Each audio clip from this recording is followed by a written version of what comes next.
¿Cómo está Las Vegas? And welcome to Chris Garcia, the Conservative American. I'm here with you today. I'm going to have a special guest on, my friend Robert. We're going to talk about political issues and political views that are important, conservative views, and which direction we feel like we need to take this country in. We just got finished with a wonderful show. I was just co-hosting on Face the Tribune with the legendary Rolando LaRosse, and we had First Chief Judge Cedric Kearns in, and we were talking about political issues. And I told you we're going to have big, important guests coming on both shows here at Radio Tribune, and we're doing very, very, very big, important things and talking about issues that are important to you. So in a few minutes, Robert's going to call in, and we're going to talk about issues that are important and talk about the direction of where we think President Trump should take our country and very important things. And we're blessed to have him calling in today on the show. It's just wonderful what's going on, some of the appointments that he's made. I'm so excited. We have so little time left before Donald Trump becomes President of the United States. And I think that he's going to take our country in the right direction. And we'll finally be rid of that socialist president that we have, Barack Obama. And we'll be back to taking our country in the right direction. And I'm so blessed. I feel like to be an American today and to be alive and to see our country going in the direction that it is going in. And I think that we're going to do big things in this country. I think Donald Trump is going to bring business and bring industry back to this country. And I think that you're going to see the country grow. I think you're going to see the unemployment rate go down. And I think you're going to see more people prosper and do well under a Trump administration. And I just feel so blessed that we have this opportunity. You have seen the recent terror attacks that have happened in Germany and all over the world, and that is because of a lack of checking out these people that are moving into these countries. It's one thing to be, we all want to be decent people.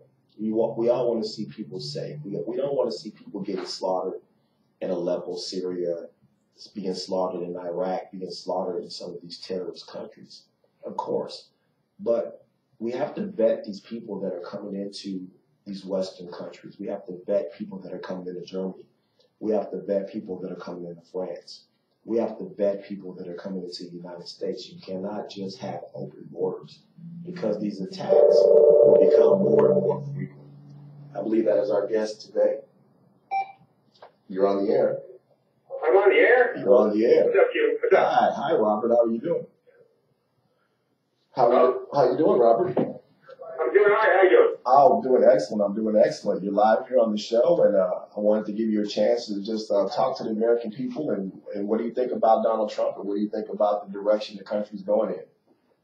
Oh, who knows? We'll see. I mean, Trump looks like he wants to change direction. I don't know about a lot of his appointments, but we'll see how it goes. Yeah. You know, just have to see. He still has to fight with the Congress. With Congress, even though they own both the houses, they don't always agree with him. Yes, you're right. So we'll just have to see how it goes. But I mean, I'm faith in him. I think that he's going to try his best, and you know, I think he's going to work hard at it. Unlike some of our other presidents. That's right. That's right. You know, but we'll just see. But you know what I wanted to talk about, Billy? Sure. I wanted to give a shout out to these, what do they call these guys who are running these hotels here? What do they call them, executives? I want to give a shout out to them and tell them what a great job they're doing. I've never seen anybody who could destroy something in half the time it took someone to build it. That's right. It's crazy to me. They keep doing it. I mean, I don't know whether they went to school, but everything they're doing, they teach you in school won't work. Yeah. I mean, and then this is the other thing that I'm worried about. That Sunday magazine, that one that comes out monthly, yes. What do they do? Pay that guy to write those articles? Oh, yeah, we're setting records for people coming. No, those people are setting records for people cooking the books. That's all they're setting records for. That's right. Things don't close down when you're setting records for people coming to town. They don't close down, they open up. That's right. They're not doing that yet. That's right. Time spots of land are not opening up. Yeah. So I just wanted to, tell them that they're doing a great job and let's see how quickly they can run this out of town into the ground. That's right. Talk about some of the other issues. I know you had a problem with them that started to charge to park in these casinos. Yeah. Yeah. I mean, if they're setting records for people coming to Las Vegas, they wouldn't be charging for parking. They're bleeding so bad, that's the only thing they can come up with to charge anymore for. Because they don't understand the concept. I know what they're saying. Their prices are competitive with other tourist destinations. But this is the problem with that. Other tourist destinations don't have these monstrous hotels, and they're not focusing on gaming. Those things that they're charging that's what fuels their economy. These guys are trying to get people to gamble. Yes. But they don't gamble. The reason they don't gamble is they have a certain amount of money they're going to spend, and they've already taken it from them before they ever set foot on in Nevada. And then you put $100 bill and you lose it in 2 seconds. You go, why would I gamble? There's no incentive for people to gamble. Yes. And incentive isn't them telling that they'll give you $1 back for every $500 you spend. That's insulting. But they actually advertise that. It's amazing to me. Yeah. I mean, I don't know what they're thinking. They have to understand that greed is clouding their vision. And there's not the big profit in it like there used to be. You have to come to that conclusion. If you do, then you can make money. If you don't, then you'll get what they've got right now. Nothing. Yeah. Yeah, absolutely. Yeah, it's amazing what they're doing and charging these people. I mean, you know, like you said, these people have a certain amount of money to come and spend at the shows and come to gamble. They don't have money to spend $18, $20, $25 per park. That's supposed to be a courtesy. You used to have, you know, common courtesies in this town when you came to casinos. Yeah, you was $18. Now, if you stay in the hotel for 3 days and you park your car there for 3 days, it now costs you $18, $36, $46, $54 to park on top of an exorbitant room rate that you don't even use staying for more than maybe 5 to 7 hours a night. I mean, these guys, they call themselves executives. They should really call themselves, we won't say what they should call themselves, but they have not a clue what they're doing. Not a clue. It's amazing to me. Yeah.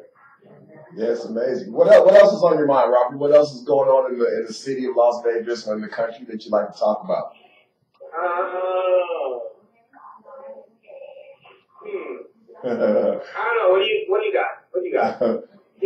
I'm just ready for, you know, these liberals to stop crying. You know, they lost the election and Hillary Clinton just can't deal with it, you know. But that's obvious. I mean, they want to have the press and everything like that. They want to be socialists, and that's right. What people aren't going for. That's right. Obama, I think he's a smart person. Yes. I think he had bad advisors. Yes. But sometimes I wonder about him. Like he said, he was surprised. He said ICE surprised him that they shot up so fast. Well, what do you think is going to happen? It's just like if you own a house and you're fighting with another group over the house, and then you just decide to stop being the troops. I mean, our troops took like 50 years to learn how to fight the way they know how to fight now. They don't let them fight actual war. But we trained their guys for 5 years? What do you think is going to happen to keep them out so fast? That's right. They crash up and say, well, we want to fight war fairly. Show me a definition of war that says war is fair. That's right. People die. I mean, if they're going to put people where civilians are, well, I'd rather have their civilians die than our troops die. That's right. So all that fair and law, there's no such thing in war. War, if you look at war, it says it's bad. People die. That's but right. Why should our troops be killed because they want to fight a politically correct war? Absolutely. Absolutely. What do you think about the open border policy that Barack Obama has had for the last 8 years? I think he's out of his mind. I think if I don't think Trump's ever going to be able to build that wall that he says he's going to build. It's not going to happen. But if they manage to close down the border somewhat and stop the influx of immigrants coming in, it will raise the minimum wage dramatically. Not right away, but over a period of time it will, because now you have jobs are all supply and demand like anything else. So if you have less supply and more demand, they've got to raise wages. So people have to understand that if you want more money, the Congress and Senate are not going to give it. It's just not going to happen. They can give themselves a raise, but they're not going to give anybody else a raise. That's right. So the only way they're going to get it is to stop that influx of immigrants coming in. You know, make them go through that 7 or 8 year period to get it. Yeah. Because let's say you let the wages will stay stagnant forever. They won't ever increase, because the Congress is never going to vote to give to raise the minimum wage. If they do it, it'll be 5 to 6 years from now. They just don't do it. If there's too much PAC money coming in, they really take that for themselves and worry about them and help the American people. That's right. So that's right. You might as well want it to happen, even though it's not going to happen. Republicans don't want that wall built anymore than the Democrats do, but for different reasons. So it'll never happen. It'll get stuck in the Supreme Court. By the time they decide what they're going to do with it, everyone will pretty much have forgotten about it. Yeah, absolutely. Absolutely. You're absolutely right, Rob. So what do you think? Do you think Trump is going to fulfill what his promises as far as bringing businesses and keeping businesses in America and keeping jobs from fleeing overseas? Well, he proved that once already. I forget what company it was, but they were getting ready to move to Mexico, and he stopped it from moving. Yeah. And then Boeing is supposed to be building a big jet for, I think it's Iran. Yes. And he's stopping that too. Yeah. So, I mean, I think he's going to try to do what he can do. Problem is you got, our political system, the people that are running it are virtually smart people, but they're out for their friends and themselves more than they are for the American people. And that's all of them. I mean, there's not one of them like that. Yeah. Romney, Paul Ryan, all of them. Yeah. That's one of the reasons they didn't want Trump to be elected, because their great kid's going to stop if he doesn't get it. That's right. Absolutely. Absolutely, Robert. I think that's what they're worried about. You know, he's going to come in and, you know, like you're talking about draining the swamp, but, you know, he's not going to be for these little side deals, you know, that's been going on for years. He's going to make them accountable for the money that they're spending, I think, in each department, you know? Oh, yeah, for sure. For sure. I mean, he's not going to let, I mean, he's still for big business. He appointed a lot of big business people to his administration, which is kind of questionable, but he still runs it, so they can only do what he lets them do. That's right. What do you think about, do you think it's a conflict of interest? You know, the Democrats keep bringing this up, that he owns so many businesses around the world, and that, you know, it's a conflict of interest for him to be president and have all these businesses. What do you think about that? Yeah, to some extent. I mean, he can still decide to do things that will benefit him. Yeah. But I think for the long run, his focus is going to be more on American people. Yes. And he has his daughter, his son-in-law, and his son who could run the company. I mean, I don't know that I would want him still have his name still on it. I mean, well, you know what? Actually, even if his name isn't on it, if he's going to benefit himself, he's going to benefit himself no matter what, whether his name's on it or not. That's right. So it is a conflict of interest, but there's no way to really solve it. I mean, even if you take him off all the businesses that he runs, he still can run the business from the White House. Yes. So, I mean, it's kind of it's an iffy situation. It's a back and forth situation. Yes. You can do either one. I mean, if you take him off, like I said, he still can run it. So, I mean, it is what it is now. He's the president, so you're going to have to just deal with it. Yeah. What do you think, Robert? What do you think about the legalization of marijuana? Oh. I don't know. I mean, I don't have any really opinion. I really don't. I mean, it's going to be legal here in January. You can go to the bar and driving. When they say that there won't be any drunk driving or driving under the influence like there's alcohol, yes, there will be. It's going to raise our DUI and drunk driving rates, or at least the DUI rate here. But probably because you get more inebriated from a little bit of marijuana than you do from a little bit of alcohol, I'd say. So it's going to do it, but it is what it is. Yeah. You know, I mean, I don't really have an opinion on it. Other than that's what I think, but I mean, as far as if it should be legal or not, I don't. I don't. Yeah. I'm not sure. Yeah, that's amazing. So, what do you think about the stadium issue here? The what? What do you think about them building the stadium here in Las Vegas for the Raiders? Oh, I think that's a good start. They're building it for the wrong reason. Yeah. They're building because they're trying to get people to come here and gamble. And, you know, the tourists and stuff like that. And It's the same old thing like the T-Mobile arena. The owner's going to have to charge. Well, that's the only thing they charge. They built it for the wrong reason. I mean, we shouldn't have to pay $750 million to build a stadium. Yeah. We shouldn't have to pay a dime to taxpayers. If you want to come here, then you pay. Yeah. You have the money. You'll make it back quickly. You pay. Yeah. It'll fuel the economy some, but I still think that, like T-Mobile Arena, these executives are hoping that they get people to they gamble, and it's the same thing with both of them. They're not going to because they're going to spend too much money to go see the game, or to get food. By the time they're done with that, they're not gambling. Until you show them that they have a chance to win something, you know, like when the mob was here, they're not going to gamble. Yeah. I mean, you stick a $20 bill in, it's gone in 2 seconds. The only person, and they say that to Nick Cheney, the only person that's in Nick Cheney is a surveillance person watching you stick the money and going, oh, look at that star.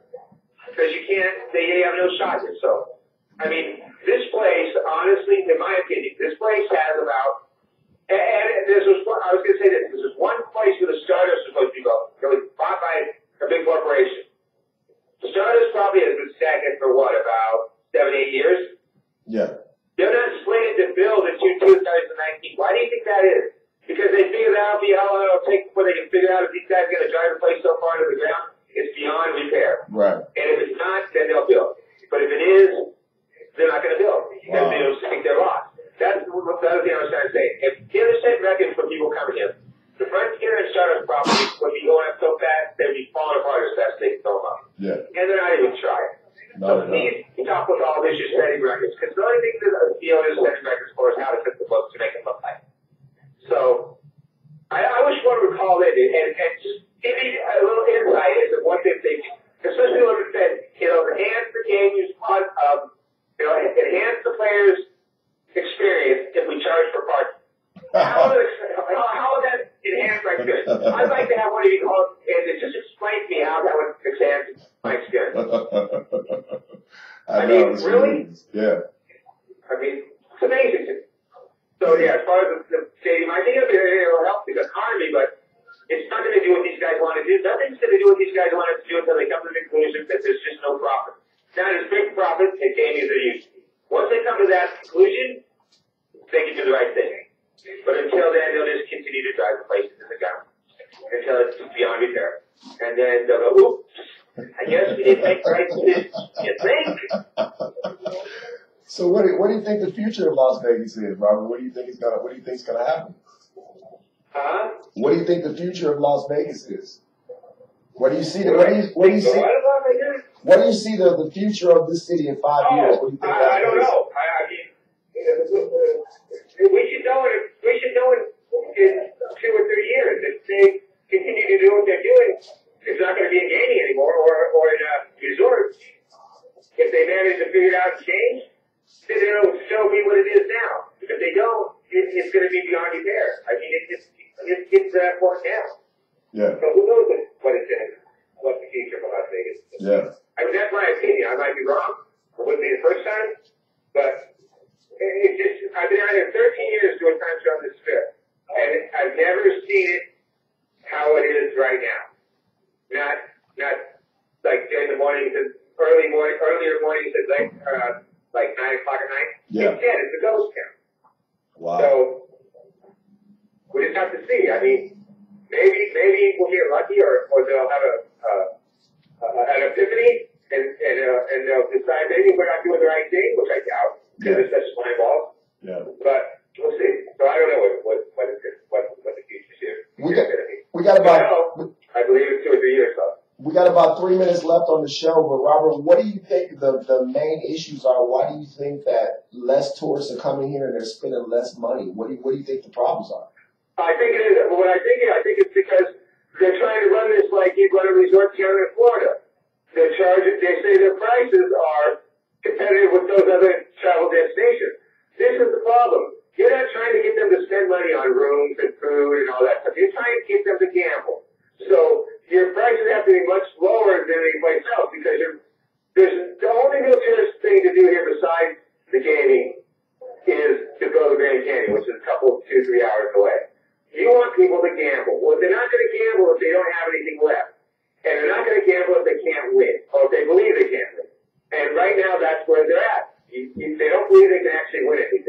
no reason for them to put any money in the machine. They don't want you to walk out with anything, so you're not going to win. And so they don't spend the money.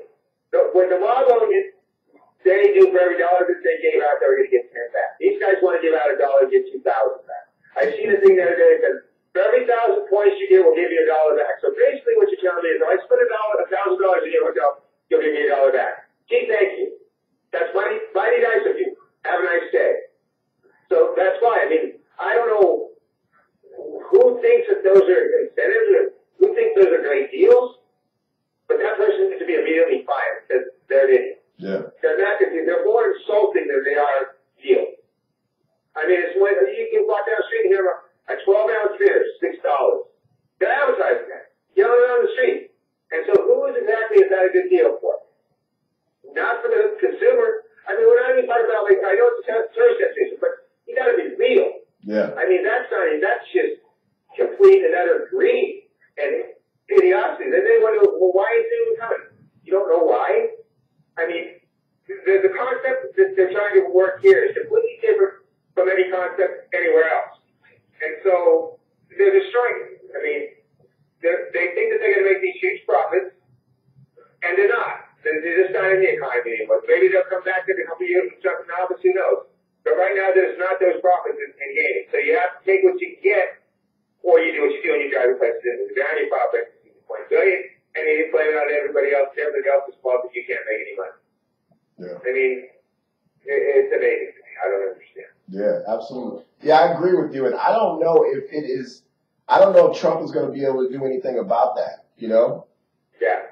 I think. It's possible because if the economy picks up and people start having money like they used to, they'll start to spend a little bit more. Right now, there's still a little shell shock to steal from the housing crisis, and there's still a couple other things out there that have to crash, a couple bubbles. So I think they're a little bit leery, but if he can, get the economy going really, really well, it can come back if they're still around by that time.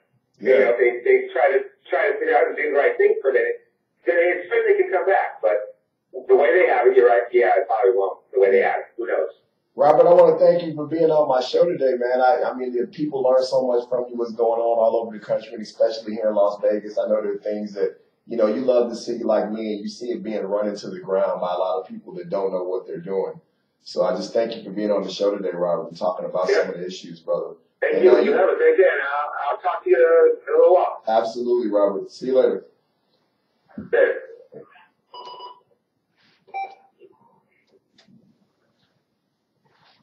Yeah, that was my friend Robert, and he's been working here in Las Vegas on the Strip for many, many years. And he just talks about some of the bad decisions some of the executives are making here, and they're starting to charge some of the casinos up to $18 to park in a casino, and I think that's just absolutely ridiculous.